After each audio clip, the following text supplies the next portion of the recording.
오늘 설명에 대해서 이제 좀 설명을 하겠습니다. 다시.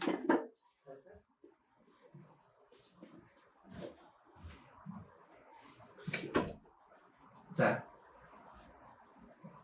전 항상 제가 하위 10%라고 얘기를 하고 있지만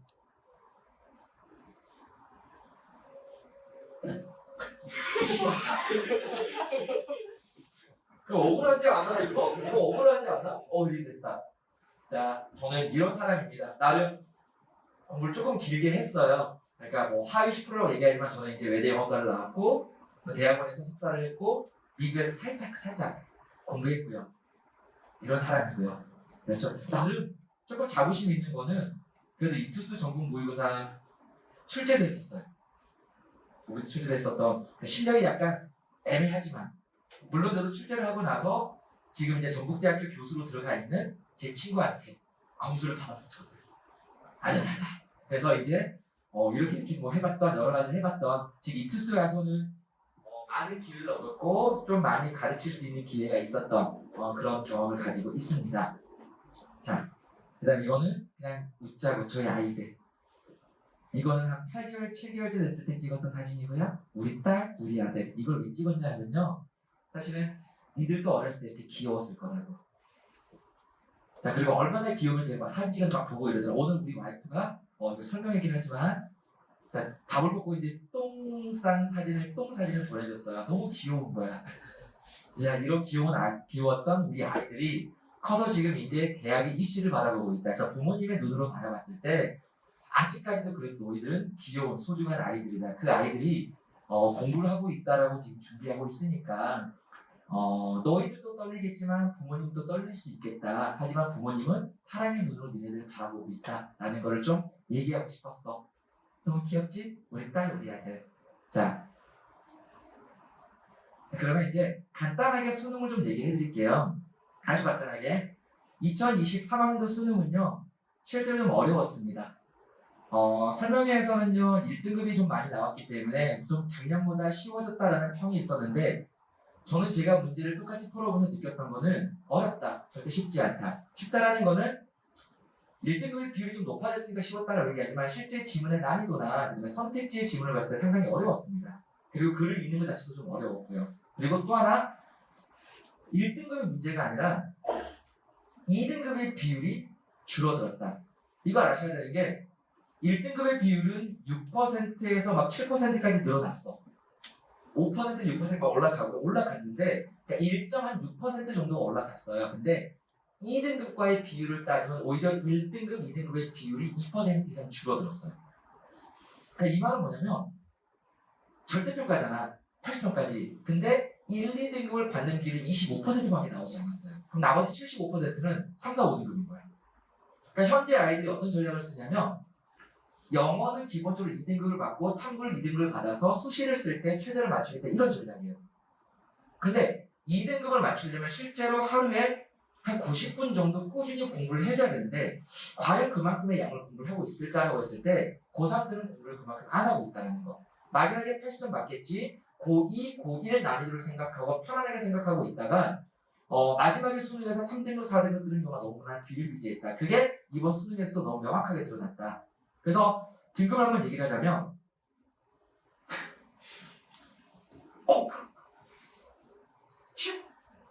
자, 등급을 한번 얘기하자면 지금 방금 얘기한 것처럼 비율이 6.25, 27.8, 그러니까 1, 2등급 비율의 합이 27.89였어요. 그러니까 100명 중에 어쨌든 28명까지는 2등급이 나왔잖아. 근데 작년 이제 수능에서는 1등급을 봐봐. 1등급의 비율은 높아졌는데 2등급의 비율은 오히려 1, 2등급 합의 비율은 줄어들었다. 이게 미세체 1%, 2% 같지만 이 말은 지금 가면 갈수록 더더욱 영어는 분명히 더 안 할 거란 말이에요. 그럼 2등급을 못 맞춰서 생각보다 최대를 못 맞추는 친구들이 많아지고 있다는 걸 명확하게 알고 계셔야 되고 실제 지금 재수생의 비율을 봤을 때 1, 2등급의 비율은 많이 없어요. 영어. 3, 4가 꽤 많습니다. 꽤 많다는 것도 염두에 두셔야 됩니다. 자, 그리고 방금 했던 내용이에요. 그리고 하나 더 중요한 게 뭐냐면 학생들이 가장 많이 실수하는 게 모의고사를 한번 풀어봤더니 2등급이 나왔어요. 근데 그때 상황을 봐야 돼. 영어 실전 풀 때 어떤 상황에서 푸냐면요. 컨디션 좋을 때 풀고요. 또 하나 국어 수학에서 힘이 빠지지 않았어. 하루 종일 시험을 본 상태가 아니라 영어만 딱 컨디션 좋을 때 풀어보는 거야. 그리고 항상 채점할 때 어떻게 하냐면 듣기 만점 받는다는 전제하에 그 전제를 왜 까는지 모르겠는데 이런 이상한 전제를 깔아요. 그래서 막 80점 넘어가면 됐다라고 생각하는데 실제 수험장에서는 듣기는 언제든지 틀릴 수 있다고 생각을 하셔야 됩니다. 듣기 학습법 같은 경우는 제가 수업 때 또 한번 얘기를 하겠지만은 듣기라는 거는 막연하게 많이 듣는다고 되는 게 아니에요. 듣기 같은 경우는 실질적으로 5년치에서 10년치 정도의 6월, 9월 수능 그 문제들이지 문제들을 먼저 1차 정도 듣고 풀어보세요. 시간을 내서. 그리고 두 번째 뭐 해야 되냐면 해설지 스크립트 있죠. 스크립트를 독해하듯이 하나하나 읽고 해석을 하셔야 됩니다. 그래서 이 내용이 어떤 건지를 파악을 하다 보면 이 5년치 정도를 딱 풀잖아. 그럼 그 다음부터 웬만한 패턴들은 다 비슷하게 나와요. 표현들도 비슷하게 나와요. 그러니까 막연하게 듣는 게 아니라 수능에서 자주 나오는 표현과 어휘를 평가원 6월, 9월 수능 그 문제 스크립트를 하나씩 해석하면서 그 내용을 어느 정도 기억을 하고 있어줘야 돼요. 그리고 거기에 나오는 독특한 표현들이 있으면 표현을 외워놓으시면요. 그 다음부터 듣기가 어렵지 않아. 그리고 동계산 하는 것도 많이 틀리잖아. 근데 그것도 한 5년치 정도의 평가원 문제를 풀면 동계산 하는 패턴이 거의 정해져 있어요. 예를 들어 처음에 가격이 나오고 그 다음에 개수가 나오고 할인이 나오고 이런 거. 그리고 추가적인 어떤 질문 이런 패턴이든지 아니면 가격이 나오고 할인이 나오고 그 다음에 뭐 개수가 나오든지 나름대로 패턴이 정해져 있기 때문에 그 패턴만 딱 기억하고 있으면 수능을 딱 문제 풀 때도 그걸 예상하면서 우리가 들을 수 있다는 거야. 그런 연습을 좀 꼼꼼하게 하기 위해서는 나름대로 좀 계획적으로 가야 된다. 그냥 막연하게 듣지 말아라. 그래서 어쨌든 수능이라는 그 시험에서는 어려운 난이도가 있을 수 있기 때문에 평상시에도 준비할 게 좀 많아야 된다. 라는 걸 얘기하고요. 여기서 얘기를 할게요. 이게 안 잡힌다. 그럼 이제 특징은 간단히 얘기를 했는데 이런 거 이거는 뻔한 거 아니야? 맨날 저한테 질문할 때 이런 거 아니야? 빈칸을 잘 못 풀어요. 그럼 저는 질문부터 질문하는 게 뭐냐면 몇 등급인데? 라고 먼저 물어봐요. 만약 빈칸이 어려워했는데 막 85에서 한 92 정도 사이야. 그럼 이 유형의 문제만 공략하면 되는 거예요. 근데 빈칸을 잘 못 풀어요. 시간이 없어서. 근데 봤더니 등급이 3등급대야. 그럼 4등급대야. 이거는 고민할 가치가 없는 문제입니다. 그 해석을 못하고 있는 거야. 즉 빈칸이 문제가 아니라 주제나 제목, 대입파, 전체를 파악하는 그런 능력 자체가 아직 부족하다는 거. 또 하나 주제 제목 문제 같은 경우도 선택지를 제대로 못 읽고 있다는 거. 그런 함정이 있다는 거야. 그러니까 이거는 뭐냐면 1등급 애들을 기준으로 얘기하는 겁니다. 빈칸 어려웠으면 나중에 유튜브를 한번 보시면요. 뭐 소위 말하는 일타하는 강사를 다 막 설명해요. 근데 제가 한번 들어봤어요. 어떻게 설명하는지 들어봤는데 이런 느낌이야. 답을 보고 나서 때려 맞히는 느낌. 실제로 이 문제는요. 정확하게 전체 해석돼야 되고요. 그 다음에 스킬이라는 걸 적용을 해가지고 나름대로 힌트는 잡을 수 있지만 그 힌트를 가지고 또는 그 선택지를 가지고 해석까지 해야 문제를 풀 수 있는 겁니다. 막연한 스킬만 가지고는 적용이 안 됐었다.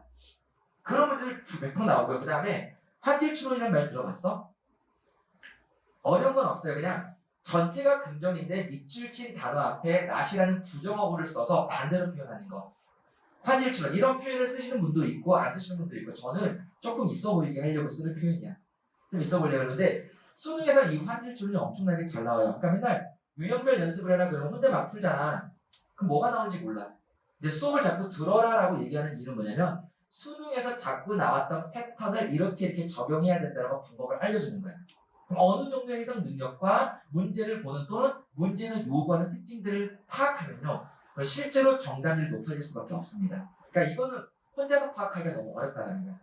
화질추론이 한 번만 나오는 게 아니라 최대 10년치 정도 또는 5년치 정도의 6월별 수능을 보면요. 거의 뭐 1년에 6평, 9평 수능까지 친다 그러면 그 세 번 중에 한 번은 무조건 걸려. 그 수능에서도 보통 2년에 한 번 정도는 계속 걸리고 있다는 거야. 그리고 재진술도 제 수업 때 맨날 얘기하는 거. 그러니까 막연히 빈칸이 어렵다가 아니라 빈칸에 어떤 유형의 문제로 자꾸 출제되는지를 알아야 되는데 그걸 알기 위해서는 더더욱 수업을 따라가줘야 된다. 혼자서 파악하기 좀 어렵다. 그 다음에 어법. 그냥 빡쳐. 그냥 싫어. 거기다가 이번에 어렵던 게 뭐냐면 어렵지가 않았는데 출제는 거의 2년마다 한 번씩 됐었던 거예요. 1994년 수능이 시작된 이후로 거의 매년 또는 2년에 한 번 출제됐던 문제가 대명사, 제기대명사인데 정답으로 나온 게 처음이라는 거야. 그럼 그들 맨날 이런 얘기를 하잖아요. 야, 이거는 지금까지 출제된 적이 없어. 정답이 되지 않았는데 정답이 돼버렸다고. 제일 무서운 게 이거 아니야? 순서배열? 야, A로 시작하는 건 정답일 리가 없어. 그럴 리가 없잖아. 2011학년도 수능 ACB가 답이었고요. 2017학년도 수능 ACB가 답이었고요. 2020학년도 9월 ACB가 답이었고요. 어떻게 할 거야? 니들 인생을 거는 시험인데 그렇게 막 찍을 거야? 아니라고요. 근거를 잡아야 된다. 그리고 빈칸 같은 경우는 제가 지금 구문하면서 이제 빈칸을 사실 많이 안 하고 있는데 재수생 같은 경우는 이렇게 재수생 같은 경우는 9월 막 추석 같은 데 있잖아. 행복 특강이라고 해서 3시간짜리 4시간짜리 특강이 있단 말이야. 그거면 다 끝나요. 사실 원법은. 수능 20년 동안 또는 15년 동안 나왔던 수능 패턴 정해져 있거든요. 관계사, 대명사, 그 다음에 분사, 이런 것들이 수일치 패턴이 정해져 있단 말이에요. 그 패턴만 연습하면 되는 겁니다. 그래서 이것도 수업 때 진행이 되면요. 아예 작정하고 한 4시간에서 6시간 정도 딱 패턴 딱 잡아드리고 문제풀이 시키면 어려운 게 없다는 거예요. 이거는 고민할 게 없어. 이거는 그냥 모르겠으면 어떤 수업이든 수업을 따라가면요. 이거 그냥 끝납니다. 이거 한 6시간만 하면 되는 건데 굳이 고민해. 그러니까 어법은 수업을 따라가라. 그 다음에 순서별. 스킬 많이 배우죠? 분명 스킬 적용돼. 그러니까 스킬만 적용하는 거는요. 4문제 중에 2문제를 맞출 수 있다는 거야. 순서별 문장들을 합쳐가지고. 하지만 실제로 1등을 받기 위해서는 4문제 중에 최소 3개를 맞춰야 되는데 올해 수능은 가장 어려웠던 패턴. 시그널이 잘 안 보여. 해석도 이렇게 되고 저렇게 되고 이렇게 되면 좋겠지만 해석이 잘 안 돼요. 제가 수업 시간에 계속 강조하는 게 뭐냐면 윈터 때 독해를 잘 해라. 국문 독해 제대로 해라. 꼼꼼하게 해석해라. 귀찮다고 해석하면 적어봐라. 이렇게 맨날 얘기를 한단 말이야. 그 이유가 뭐냐면 실제 최근 3년 수능을 보면요. 고난도 문제, 특히 1등급과 2등급을 가르는 문제는 뭐냐면 결국 해석 문제였습니다. 스킬로 적용이 안 돼요. 그리고 이 문제들은 외국에서 3년에서 5년 정도 살다 온 친구들 역시 계속 틀리는 문제야. 시그널도 있지만 어쨌든 나름대로 근거 잡아야 돼. 그 근거가 계속 뭐냐면 해석도 있지만 재진술 구조를 제대로 이해하고 있는지가 되게 중요했었어. 재진술. 그러니까 항상 재진술 얘기하잖아. 앞뒤 표현은 같은데 의미는 같은데 표현은 다르게 한다. 이게 재진술인데 이거를 생각 없이 읽다 보면요. A의 마지막과 C의 대가리가 막 안 맞아. 뭔가 이상한 말 같아. 근데 나중에 곱씹어 보면 이 말이 저 말 같고 저 말이 이 말 같다 이렇게 돼버린단 말이야. 그러니까 그런 재진술 구조를 좀 알아야 된다. 그래서 해석적인 접근이 되게 중요해졌다. 나머지 이제 문장 정답률 50% 이하인 거는 문장삽입, 밑줄음이 추론, 어휘 추론. 봐봐, 밑줄음이 추론 픽칸입니다. 어휘 추론 해석이잖아. 봐봐, 저한테 얼마 전에 질문을 친구가 했어. 선생님, 어휘 추론 문제 맨날 틀리는데 어떻게 해야 돼요? 방법이 있니? 없지. 뭐 해야 돼? 어휘 외워야 되는 거죠. 근데 어휘로 외워야 되는 것도 있지만 그 중에 하나 또 뭐가 있냐면요. 나름대로 시그널도 있어. 이게 병렬 구조의 패턴인지, 그 다음에 아마 수능 때 제가 이제 수업 때 하다 보면 이걸 얘기를 할 거예요. of course 패턴인지. 예를 들어 최근에 나왔던 문제 of course가 나왔다 그러면 딱 그 단어를 보자마자 앞 문장과 of course가 있는 문장의 방향성은 반대다. 리얼이라는 어떤 특정한 단어가 있으면 이거는 부정의 흐름이다. 이런 것들이 바로바로 보여야 된다. 그러면 이게 왜 보이냐? 최근 수능 어쨌든 10년치 정도의 문제를 풀다 보면 그 패턴들이 반복되고 있다는 거야. 그러니까 니네들은 새로운 걸 하는 게 아니야. 패턴에서 선생님들이 알려주는 그 패턴을 나름대로 암기해서 어휘나 밑줄음이 추론에 뭔가 적용을 하는 연습을 해야 되는 겁니다. 이것도 전체를 다 이해하면 좋겠지만 시그널도 있단 말이야. 주제 문제가 될 수도 있고요. 흐름에 대한 이해가 될 수도 있고 또 하나 대명사를 가지고 전체가 해석이 안 됐는데 앞대가리, 앞문장만 보고도 답을 찾을 수 있는 경우도 있었고요. 그 3가지, 4가지 경우를 다 생각하면서 기출문제를 풀고 나서 그리고 나서 변형 문제를 풀어보는 겁니다. 근데 혼자서 맨날 풀라 그러면 기출문제 정답만 확인하는 거잖아. 그렇게 하면 안 되고 내용 이해도 있지만 이 패턴들은 나름대로 어떤 스킬이 적용되는 부분도 있다. 그래서 스킬과 해석을 같이 겸해야 된다. 이게 지금 계속 수능의 패턴입니다. 이렇게 얘기했고요. 꼭 이거 어설픈가. 맨날 풀어도 찝찝함. 맨날 얘기해요. 선생님 풀었는데 푼 것 같지 않은 찝찝함. 이거는 1등급에 나온 친구도 비슷해요. 거의 비슷한 그 찝찝한 느낌이 있어. 근데 뭐가 다르냐? 1등급 나온 친구들은 그래도 한 7, 80%까지 해석이 되는 거야. 근데 3등급 때 나온 친구는 30%밖에 해석이 안 된다는 거야. 즉 30% 해석이 되고 나머지는 상상이 되버리는 거야. 정확한 구분 독해가 안 되면 자꾸 상상의 나래를 펼친다. 그러면 이제 종방이 되는 거야. 그렇지 않아요? EBS 연계 이제 없잖아. 안타깝게도 간접 연계 문제예요. 간접 연계 이런 거 없습니다. 녹화가 되고 있습니다. 간접 연계 이런 거 없어요. 소재만 갖고 이게 무슨 소리야. 그냥 생뚱맞은 글이다. 즉 다양한 글들을 읽어봐야 된다. 막 했어. 왜 어렸을 때 딱 하나입니다. 실질적으로 딱 하나입니다. 구분 못 보고 있다는 거. 첫 번째, 두 번째 문장만 해석이 명확하게 되더라도요. 사실 흐름이 보여. 제가 수업 때 얘기하는 게 뭐야? 첫 두 문장 이해가 됐네. 그 다음부터는 연결, however 이런 거 있는지 없는지 봐. 없으면 재진술 구조일 거니까. 그 다음에 해설지 맨날 봐도 뭐냐면 어려워요. 우리 비문학 생각하면 돼. 독서의 비문학. 우리말이잖아. 어때? 외계어 같지 않아? 근데 영어로 외계어가 나온 거잖아. 가르치는 사람도 어려운 글들이야. 특히 철학 지문. 내가 빡치는 형식 이거거든. 빡치는 게 21번. 나 부탁이야. 철학 지문은 안 됐으면 좋겠어. 철학 지문은. 나도 못 풀겠어. 철학 지문은. 근데 학생들한테 풀해. 근데 또 수능이잖아. 또 내잖아. 매년 철학 지문 내고 우리는 준비 안 할 거야? 해야 되잖아. 그런 것들에 대한 변형 문제, EBS든 뭐든 다양한 문제를 풀어가야 된다는 거잖아. 맞죠? 그래서 그런 것들을 이제 연습을 해야 되는데 그 연습을 하기 전에 먼저 뭐 한다? 구문, 해석 능력을 좀 제조해야 된다. 첫, 두 줄 꼼꼼하게 읽는 연습. 1분 40초에 한 문제를 푼다는 생각을 버리시고요. 그냥 3분 걸려도 괜찮다. 그 다음에 주어진 50분 동안, 듣기를 빼고 50분 동안 28문제를 다 풀겠다는 생각을 버리고요. 한 6문제, 7문제 못 풀겠다라고 생각하고 덤벼드세요. 6문제, 7문제를 다 버리고 나머지를 다 맞잖아. 그럼 78에서 82점이야. 시간 내에 모든 걸 다 푸는 게 아니라 시간 내에 풀 수 있는 걸 먼저 푼다. 그리고 전략적으로 아까 빈칸이나 순서별에 대한 문제, 유형별 연습을 또 할 거 아니야. 순차적으로 할 거 아니야. 그걸 하면서 실력을 쌓아가면서 6평 이후부터는 못 푸는 문제가 한 4문제 정도로 줄어오면 돼요. 그러니까 28개 중에 한 4개 못 풀어. 그럼 24개 열심히 풀어서 그 중에 한 2개, 3개까지 틀리잖아. 3개까지 틀리면 그게 81점이야. 그게 2등급이야. 할 수 있는 만큼 먼저 만들어가야 급하게 남들 따라서 실력도 안 되는데 실전부터 풀려는 이상한 짓 하지 마시자고요. 그래야 점수를 올릴 수 있는 거고요. 그 다음에 내가 하나 예시 그냥 시간이 없으니까 좀 반복해야 되니까 서로 화가 나잖아. 그렇지? 이거 뭐 이게 이번 21번 문제 딱 봤더니 첫 번째 문제 아니야. Coming of age in the 18th and 19th centuries, the personal diary became a standard piece in the concepts of modern subjectivity and heritage of images that will get 와. 그게 뭐라고 나와냐면요. standard piece, conception, subjectivity 뭐지? heritage 그 단어만 딱 봐봐. 사실은 subjectivity 정도는요. 이것만 빼고는 어렵지는 않아요. 단어만 보면. 근데 다시 말하지만 이거를 수업을 읽었을 때 이거만 해도 되겠네. 18분색이네. 그렇죠? 그 다음에 개인의 다이어리 뭐지? 일기인가? 갑자기 순간 생각할 수 있지. 이거 유제품인가? 이런 것도 안 된다라는 거야. 자, 일기. 그럼 이것도 막 예쁘게 해석하잖아. 그럼 딱 끊어가지고 이렇게 하는 거잖아. 개인의 일기는 중요해. 임 끊었죠. 어디에? 현대 subjectivity. 여기 subjectivity 주체성이 나와있지만 이게 안 보일걸? 그럼 제가 수업 때 얘기하는 게 어떤 특정한 명사가 나왔는데 모르겠네? 그럼 명사를 읽어. subjectivity에 뭔가 건설이 중요했다. 그럼 뭔지는 모르지만 일기 중요하네. 이게 핵심인 거잖아. 왜? 관계사절이니까. 그럼 최소한 일기가 중요하네?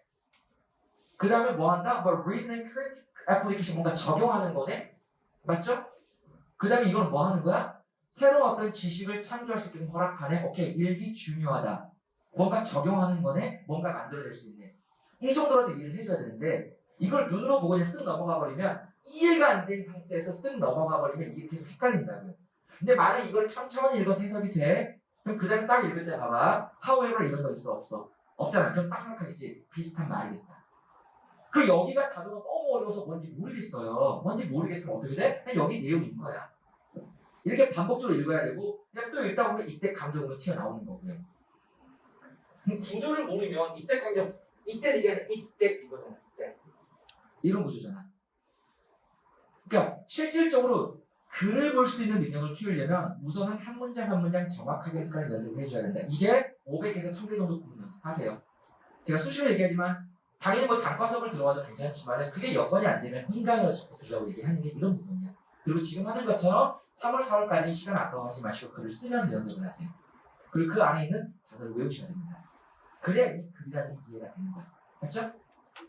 여러 가지 이렇게 나왔어. 그 다음에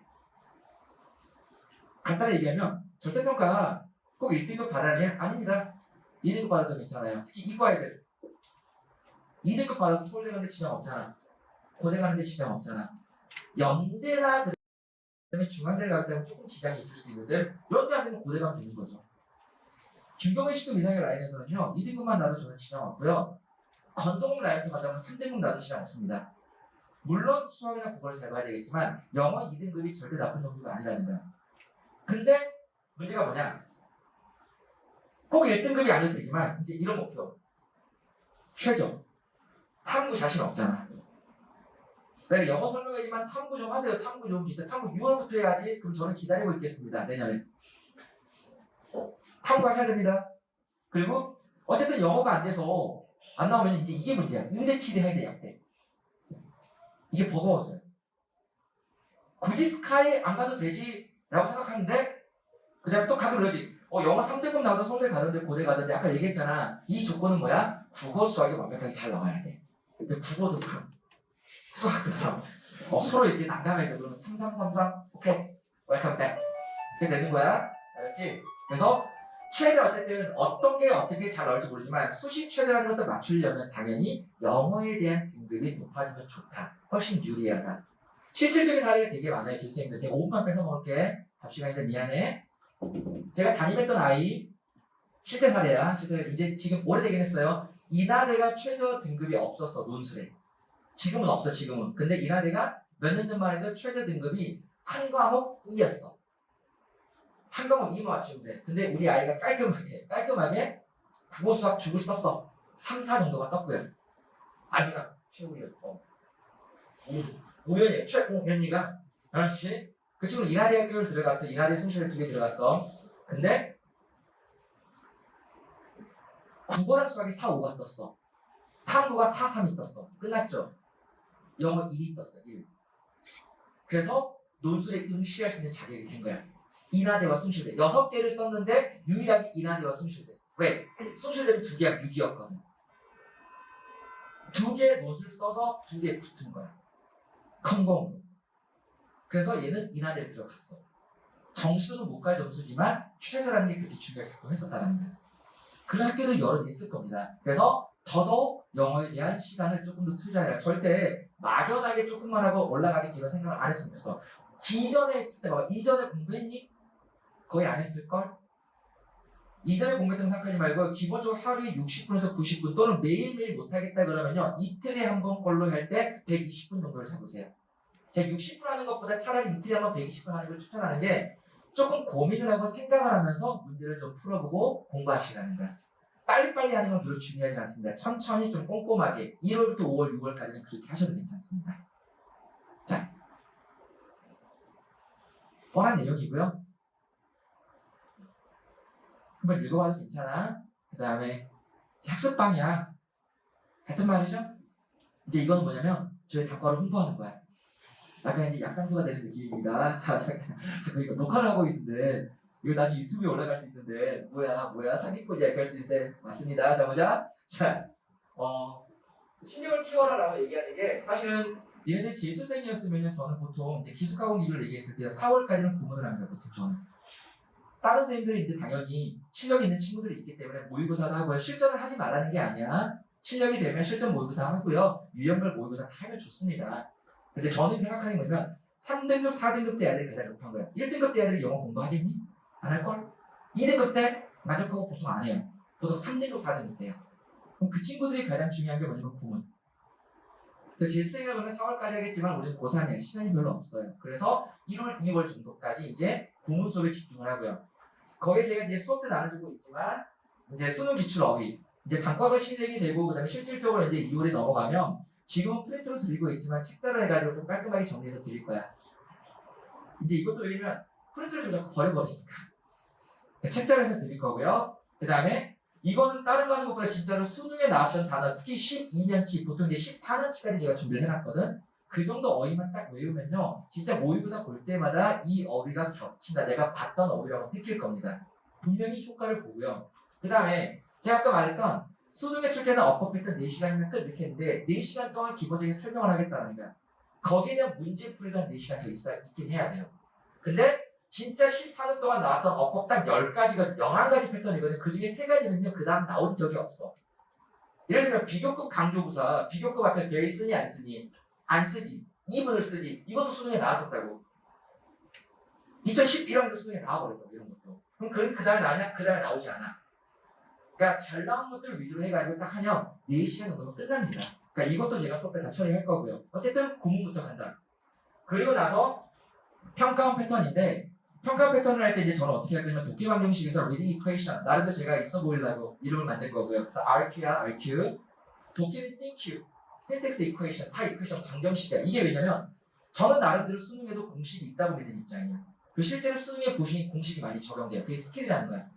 아까도 말했지만 아무것도 모르는 상태에서 스킬을 적용한다 그러면 끝나버려요. 근데 어느 정도 해석 능력, 특히 60%, 70% 해석 능력을 가지고 스킬이 적용되잖아. 그러면 되게 좋습니다. 거기에 니네들이 맨날 이러잖아. 감으로 푼다 이러잖아. 감이 있는 거는 당연히 좋습니다. 그게 나쁠 이유가 전혀 없어요. 근데 그 감이라는 게 어느 정도의 정확성 플러스 감이 되면 이거는 시너지 효과가 있는 거잖아. 기존에 느꼈던 감을 버리지 말라는 거야.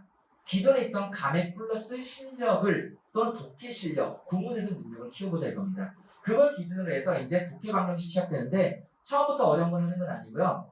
이제 3월, 4월 정도가 되면 그때는 주제 제목 유지 또는 밑줄 의미, 소위 말하는 2등급을 만들기 위해서 꼭 해야 되는 그 유형의 문제를 먼저 연습을 할 겁니다. 생각보다 3점짜리 문제나 또는 2점짜리 문제에서 펑크 나는 게 많고요. 막연하게 이제 그때는 뭐냐면 야 이렇게 전체 다 읽고 답 찾아 이게 아니야. 나는 답 찾는 방법도 얘기를 할 거야. 그러니까 선택지부터 이렇게 읽고 선택지에서 키워드를 잡고 그 키워드를 근거로 처음부터 읽어나가는 연습. 막연하게 야 해석 따고 풀어 이러면 너무 재미없다. 이게스감이잖아. 나는 그래도 뭔가 있어야지. 뭔가 약간 이런 것도 있어야 되잖아. 그래서 실제로 키워드라는 걸 찾는 것을 명확하게 알려드릴 겁니다. 그 다음에 이게 끝나면 이제 5월, 6월 정도가 딱 됐을 때 5월, 6월 정도가 딱 됐을 때 이제 빈칸이랑 순서별 문제가 들어가는 거고요. 그렇게 해서 빈칸과 순서별 문제 푸는 게 한 8월, 9월 정도까지.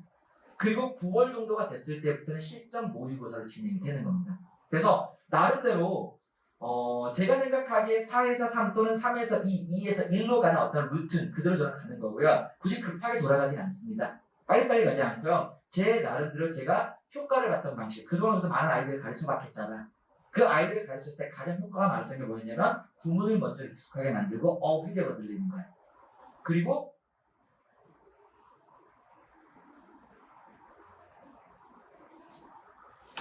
이렇게 됐잖아. 그러니까 구문을 하고 나서 이제 주제 제목 요지 어휘 문단 요약 장문, 그러니까 소위 말하는 꼭 맞춰야 되는 문제들, 요걸 2달 동안 연습을 할 거고요. 그리고 나서 이제 5월, 6월 정도가 되면 뭐 하냐면 여기에 플러스 빈칸인데 고난도가 아니라 좀 맞춰보는 문제, 2점짜리나 또는 3점짜리인데 좀 풀어볼 만한 빈칸 있죠. 그래서 빈칸과 순서별 문장 삽입도 추가가 되고요. 그 다음에 숙제가 이제 많이 나갈 거예요. 지금 제가 미터 때는 숙제를 거의 드리지 않아요. 수학하라고요. 근데 이때부터는 본격적으로 이제 나름대로 숙제가 뭐냐면 행복한 과제. 저희 숙제는 행복한 과제입니다. 빡치잖아. 하지만 느낌이라도 행복해지라고 해서 행복한 과제라는 게 이제 매주 나갈 거고요. 그리고 이제 7월, 8월이 넘어가면 실제로 빈칸, 밑줄, 순서, 문장 삽입인데 조금 고난도 문제. 그 다음에 여기는 그냥 기출만 하는 게 아니라 기출 변형 문제도 있고요.